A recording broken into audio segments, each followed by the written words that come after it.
नमस्कार, आप सभी को प्रणाम। राजस्थान के बच्चों का चतुर्थ श्रेणी का एग्जाम आ गया है और एग्जाम से पहले मैं आपको बता देता हूं कि ये 3 दिन तक एग्जाम चलेगा 6 पारियों में। अब आपको न्यूनतम कितने अंक लाने, कैटेगरी वाइज बात करने वाला हूं मैं, तो आप लोग ईमानदारी से देखेंगे। अब सबसे पहले बात करते हैं इसमें पदों की संख्या की। तो पदों की संख्या 53,749 है। लगभग 24 लाख बच्चों ने फॉर्म भरा है। लेकिन 24 लाख बच्चों ने फॉर्म जो भरा है ना, ये वो बच्चे हैं जिन्होंने पिछले 8 साल 10 साल पहले अपनी पढ़ाई को छोड़ दिया, प्राइवेट जॉब कर रहे हैं या फिर खेती बाड़ी का काम कर रहे हैं या अपने पशुओं के साथ काम कर रहे हैं या जो भी अपना रोजगार का कार्य कर रहे हैं।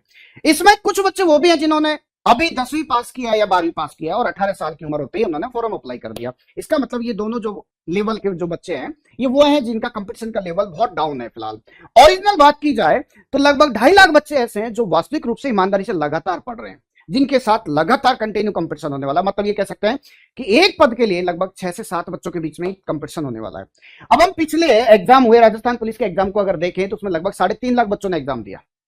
10,000 पदों पर ये भर्ती थी और एग्जाम सेंटर भी काफी ज्यादा दूर आया था।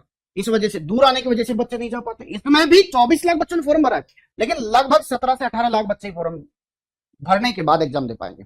अब इसके पीछे रीजन ये है कि फॉर्म भरते समय बच्चा जल्दबाजी करेगा, पर एग्जाम देते समय लापरवाही करेगा, पढ़ाई भी नहीं की होगी।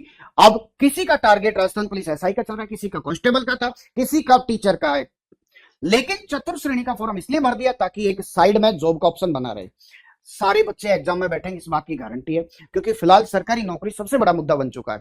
अब बात करते हैं यहां से, यदि आप मेल में जनरल की बात करते हैं तो 65 से 70% के बीच में आपका सिलेक्शन हो जाएगा। ओबीसी में 65% ले आते हैं तो बहुत अच्छी पोजीशन है। एससी एसटी में 60% आप ले आते हैं तो बहुत बेस्ट पोजीशन पर आप लोग रहेंगे, जहां पर सिलेक्शन के 100% चांस बनेंगे। फेमेल की बात करते हैं तो जनरल फेमेल 65%, ओबीसी आपका 60%, और एससी एसटी की बात करते हैं तो 55% पर आपका सिलेक्शन हो जाएगा। और टोटल पर्सन संख्या की बात करते हैं तो 120% आपके एग्जाम में आने वाले हैं। इसका मतलब आप अपना टारगेट निर्धारित करके अभी से चलिए और एग्जाम में जब बैठते हैं तो दिमाग में एक ही बात रहनी चाहिए कि इतना परसेंट आपको लाना ही लाना है और सवाल को गलत करने से बचना है।